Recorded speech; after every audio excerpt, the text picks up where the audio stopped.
This crime took place in 2023, and it is the case of Derek, Rosa, and Irina Garcia. Now, after you hear this case, please tell me in the comments what you think of it, because I am truly scratching my head over this one, and you will definitely see why. Alright, so let me start out by telling you a little bit about Derek Rosa. He was born in the year 2010, and he lived in Hialeah, Florida, which is in the Miami-Dade County, so it's like southern Florida. And he lived with his mother, Irina Garcia, and his stepfather, whose name is Frank Ramos. His mother had separated from his biological father at some point, whose name is Jose Rosa. Now, Irina had primary custody of Derek. He spent every other weekend with his father, just the weekend, and the rest of the time he lived with his mother. He was an 8th grader at the time of the case. He was an 8th grader at Matter Charter Middle/High School, and he was said to be a good student, reportedly received A's and B's, and he was on the honor roll. He was not an honor student. Now, a lot of people who covered this seem to call him an honor student, but he specifically said he does not take honors classes.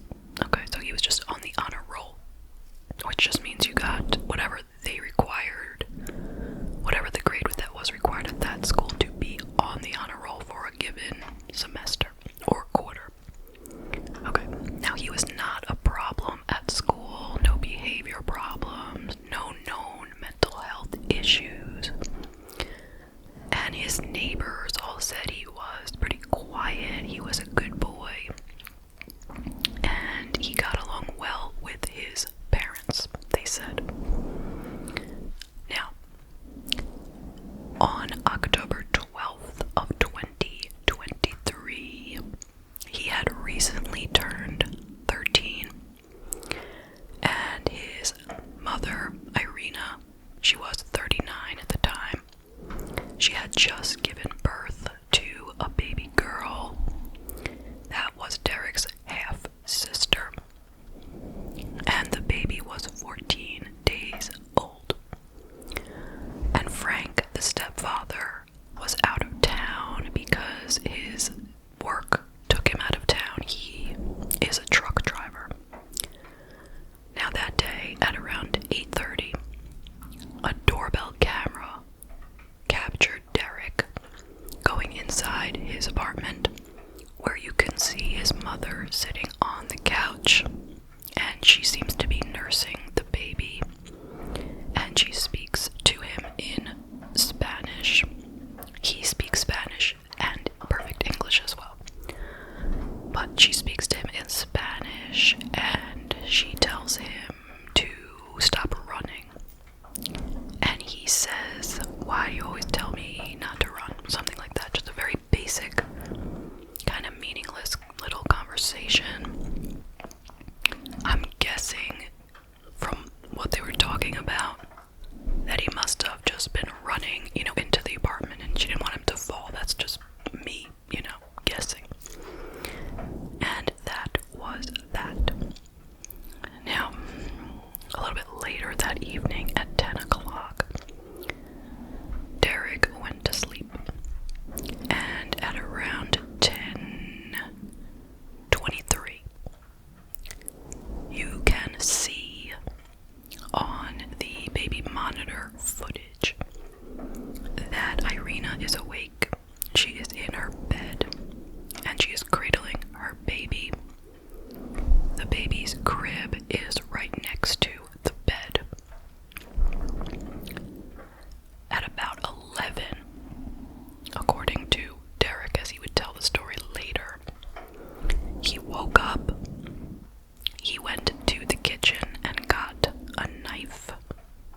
she and the baby were fast asleep, and he started stabbing his mother. It would turn out to be a total of 46 stab wounds. Now, she was asleep, but of course she woke up and started screaming. And he would later tell the police that during the attack he called her what he said a curse word.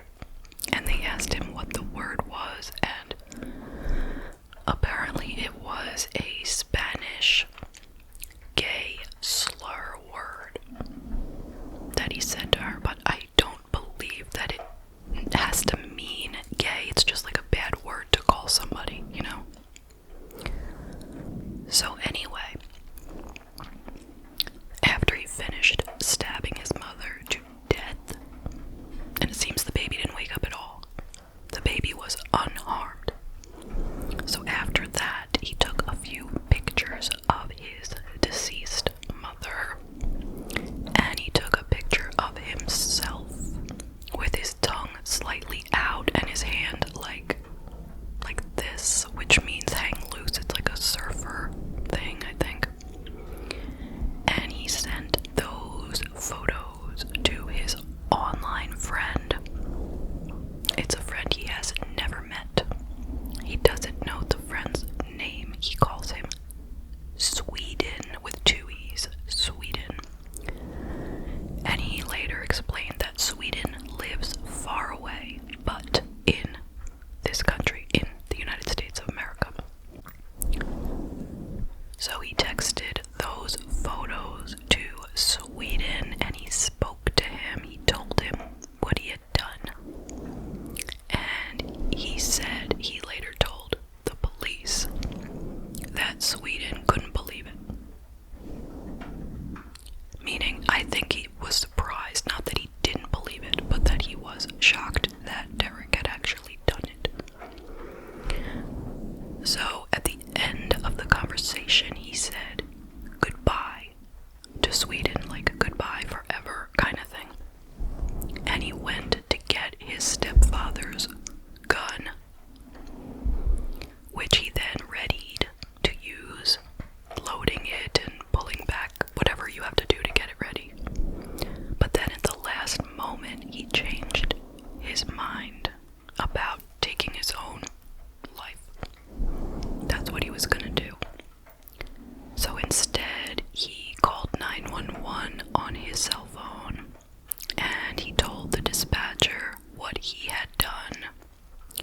So he was quite scared of what was about to happen to him with the police, with his stepfather.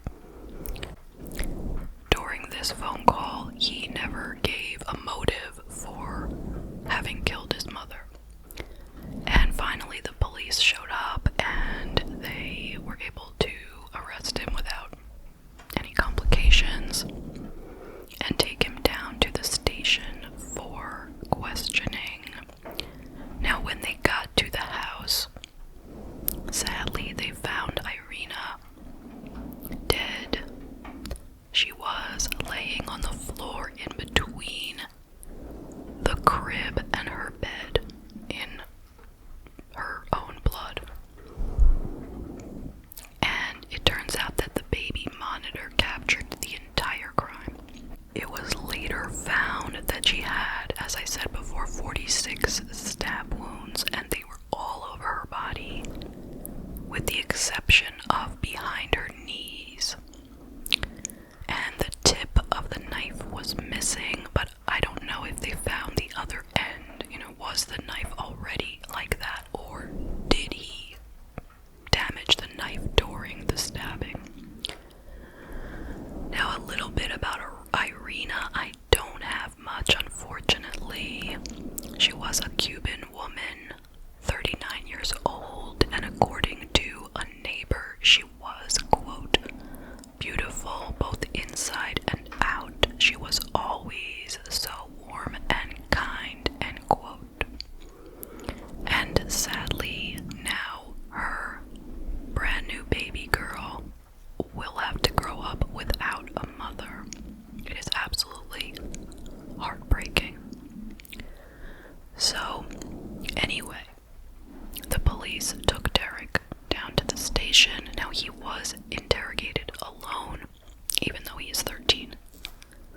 I don't know if ultimately that is going to become an issue, or if there is some sort of loophole, given the fact that there was no adult. His mother was dead, his stepfather was out of town. Maybe they called his biological father, I don't know. But I can tell you, they interrogated him alone. And they started out, I listened to most of it. Some of it was redacted, and you couldn't hear it, but he was very calm, a bit tense, very, very respectful. And he did admit to killing her. They asked him about his education level regarding reading. They asked him, what grade are you in? He said 8th. They said, what class do you take for English? Something like that. Or reading. And he says language arts. And they said, so you can read, you know how to read. And he's like, yeah. So I guess they were thinking that since he couldn't read the mail, maybe he didn't know how to read, but he could read. And they asked him that because they gave him some material to read. After they read it to him, then they gave it to him. Now, everything that I've told you so far is pretty much what he reported to the police, the whole situation. And when they asked him why he did it, he asked to go to the bathroom first. Then he came back and they asked him again, and he said something along the lines of, should I wait to answer this until I have a lawyer? And they said, we're not here to advise you on whether or not you should get a lawyer, but if you want one, we will stop the interview now. And that is what they wound up doing. So we never got to hear a motive. We still have not heard a motive.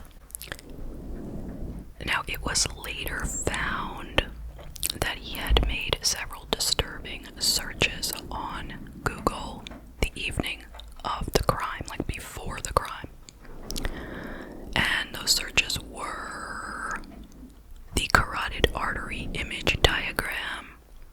What is the best place to stab someone? Is a small knife good for killing? Is it easier to kill someone with a small knife? Can a knife cut machine gun. Now, a psychologist with Correctional Health Services met with Derek and found that he has ADHD and that he was suicidal when he was first arrested. And another doctor tested him for autism and found him to be on the spectrum. Derek had originally been charged with second-degree murder and put in a juvenile facility. But once they determined that there was premeditation, given those searches on the internet, they changed the charge to first degree, and they were going to try him as an adult, and they transferred him to the juvenile wing of an adult jail or adult prison.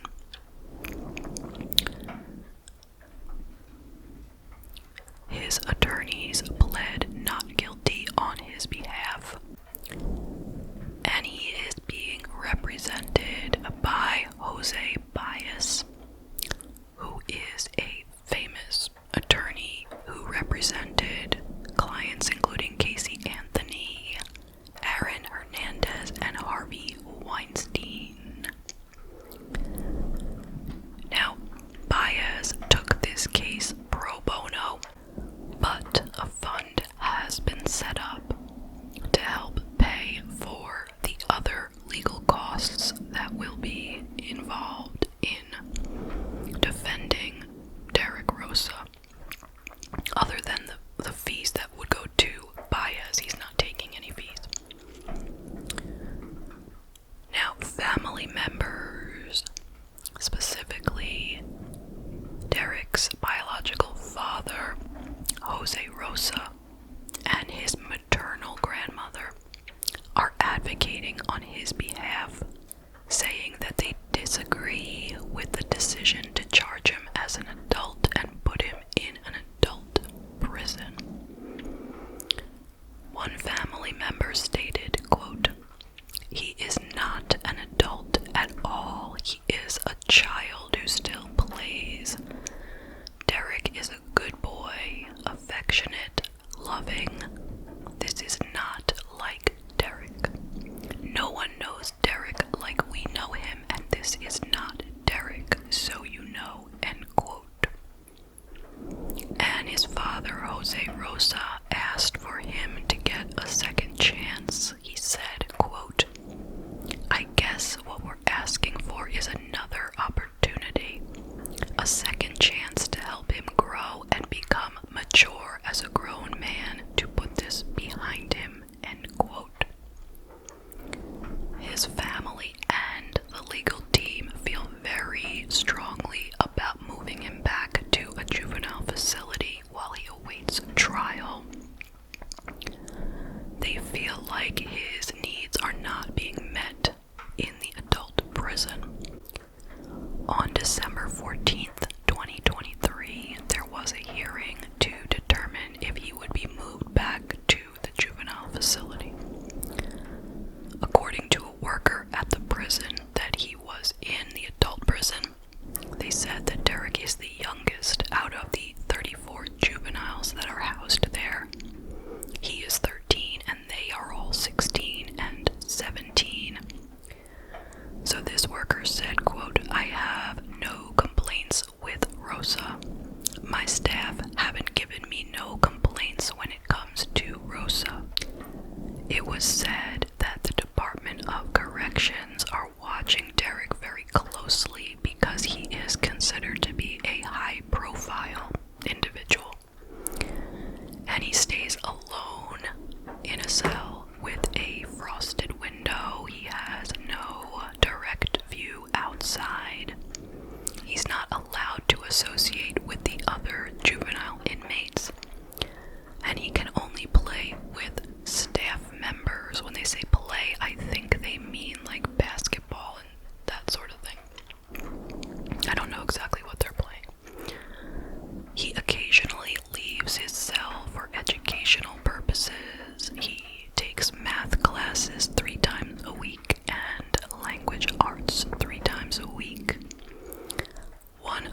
also said that he is a very well-mannered student.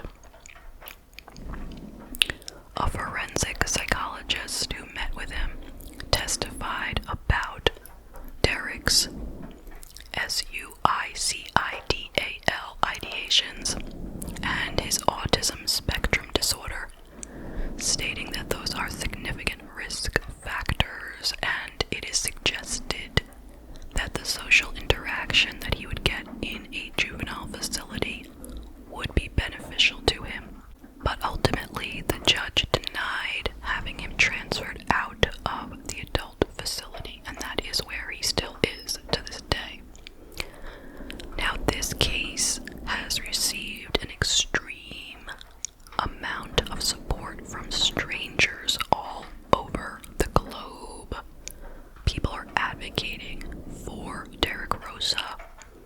They have shown up in droves at his court hearings, wearing shirts that say, "He is not an adult, he is a boy. Justice for Derek, and we are all Derek." There's a petition on change.org called Save Derek Rosa, and it says that he is innocent and states the following. There's this 13-year-old boy named Derek Rosa. Supposedly, he killed his mother with a knife and he called 911 himself, stating that he had killed his mother and that his stepfather is a truck driver and he wasn't there. They arrested the young boy, who has autism and looks very disoriented at what is happening around and to him. His maternal grandmother and his father have spoken about the young boy, that he is a good boy and they want him in juvenile, but the judge wants to sentence him like an adult. In the 911 phone call, there is a second voice heard behind Derek's voice. The picture taken by the baby monitor or camera in the room shows a heavy-set figure hovering on top of Irina, Derek's mother. Supposedly this is Derek. No, that's not the young man's body or weight. The stepfather has to be investigated too. He had a life insurance to gain if Irina was unalived. Please, as a mother and grandmother to many beautiful souls, I plead for justice for this beautiful young man who looks innocent only because he is innocent. Please help him. God bless this young man, and justice for Derek. Thank you, everybody, for the time and support.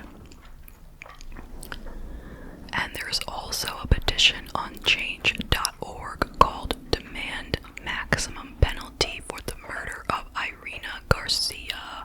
That petition asks that Derek receive the maximum penalty in order to deter more people from committing crimes like this one. Now, the next court date is scheduled for April 17th, and that is just a status hearing. So that is the case so far. What are your thoughts? I will share some of mine. First of all, my heart goes out to Irina Garcia, who lost her life brutally at the hands of her own son.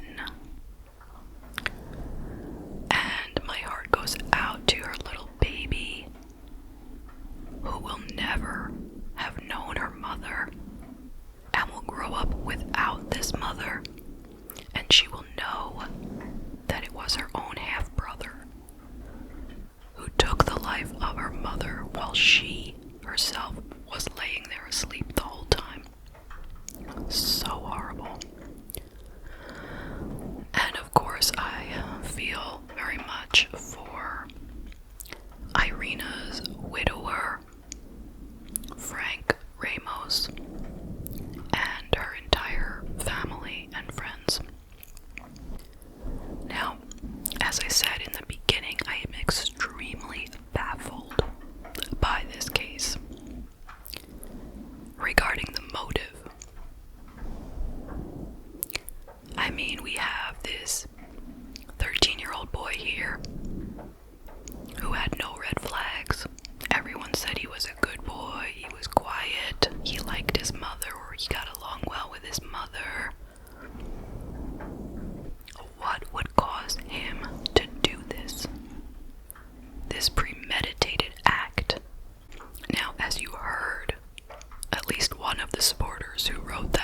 admission, believes that he was manipulated or it was somebody else that did it. It wasn't even him.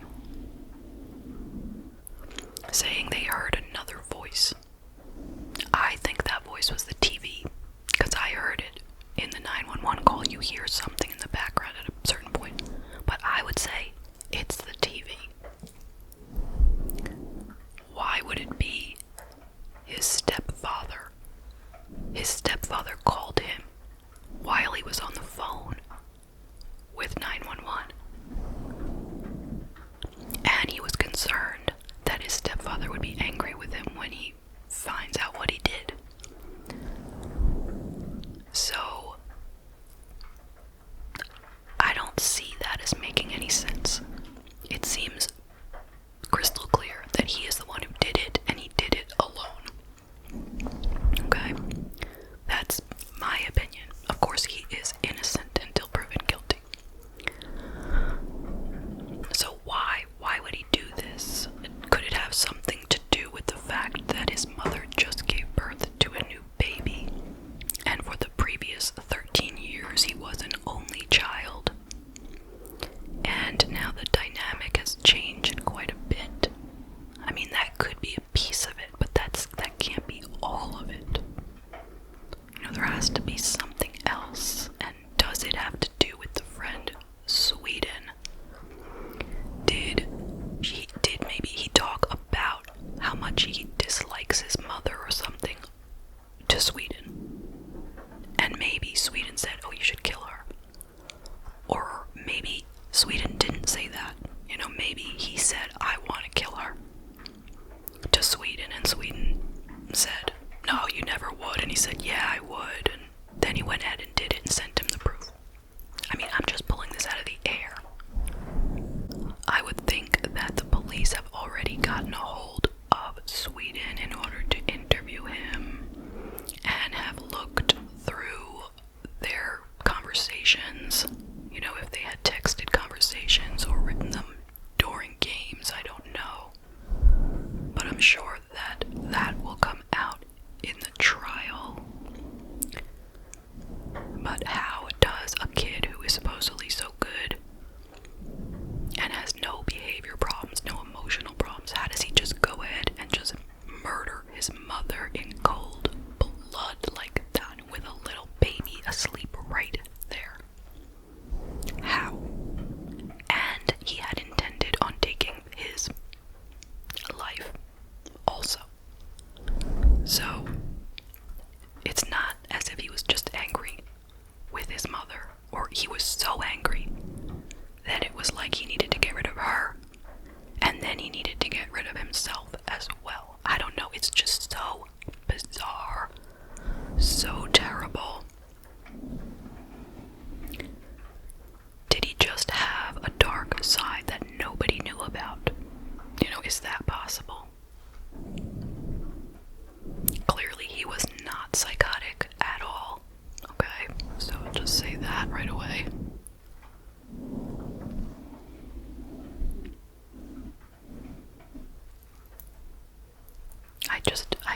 I'm speechless. And it reminds me very much of the case I recently did on Joshua Phillips. If you saw it, you'll recall it was the 90s. He was 14 years old. He was also